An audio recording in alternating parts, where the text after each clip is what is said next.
Hello friends, स्वागत है आपका 2 मिनट के सेशन में। चलिए स्टार्ट करते हैं आज 11 नंबर क्वेश्चन से। आज का हमारा पहला क्वेश्चन है, प्रत्येक धनात्मक समपूर्णांक किस रूप का होता है? क्या q के रूप का होता है, 3q के रूप का होता है, या 2q के रूप का होता है, या 2 - q के रूप का होता है? तो यहाँ जो सही आंसर हो जाएगा हमारा 2q के रूप का होता है समपूर्णांक। विषम पूर्णांक अगर पूछेगा तो 2q + 1 के रूप का होता है। अब अगला क्वेश्चन हमारा है 12 नंबर में, यूक्लिड विभाजन एल्गोरिथम किन पूर्णांकों के लिए लागू किया जाता है? क्या शून्य को छोड़कर सभी पूर्णांकों के लिए, शून्य सहित सभी पूर्णांकों के लिए, केवल धन पूर्णांकों के लिए? सभी उत्तर सही है। तो यहाँ पर शून्य को छोड़ करके सभी पूर्णांक के लिए लागू होता है धनात्मक विषम पूर्णांक। तो सही आंसर हो जाएगा ए। यूक्लिड विभाजन परिमिका किन पूर्णांकों के लिए संभव है? केवल धनात्मक पूर्णांक, केवल ऋणात्मक पूर्णांक, धनात्मक ऋणात्मक दोनों पूर्णांक के लिए, या किसी पूर्णांक के लिए नहीं? तो यहाँ पर क्या हो जाएगा, केवल और केवल धनात्मक पूर्णांक के लिए लागू होता है यूक्लिड विभाजन एल्गोरिथम। अगला क्वेश्चन है, दो धनात्मक पूर्णांक ए और बी का एचसीएफ सबसे बड़ा पूर्णांक डी है, तो डी द्वारा विभाजित होता है कौन सा?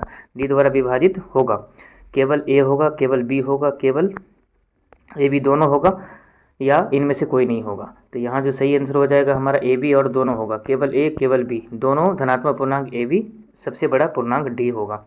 अगला प्रश्न है 15 में, दो धनात्मक पूर्णांक सी और डी, सी ग्रेटर डी हो तो भागफल और शेषफल आर है। तो जहाँ पर 0 <= आर बी, तो यहाँ पर क्या सेटिस्फाई करेगा? क्यू बराबर सी डी प्लस आर, या सी बराबर डी क्यू प्लस आर, या डी बराबर सी क्यू प्लस आर बराबर सी डी प्लस क्यू? तो क्या सेटिस्फाई करेगा? तो यहाँ पर जो सही आंसर हो जाएगा हमारा हो जाएगा सी बराबर option number B. Option B क्या हो जाएगा, सही हो जाएगा। अगला प्रश्न हमारा है, दो धनात्मक पूर्णांक सी और डी, सी ग्रेटर डी, तो एचसीएफ क्या होगा? अगर शेषफल r बराबर 0 हो तो एचसीएफ क्या होगा? तो एचसीएफ क्या होगा? यहाँ पर डी हो जाएगा एचसीएफ, इसका निकाल करके आप देख सकते हैं। अगला प्रश्न है, दो धनात्मक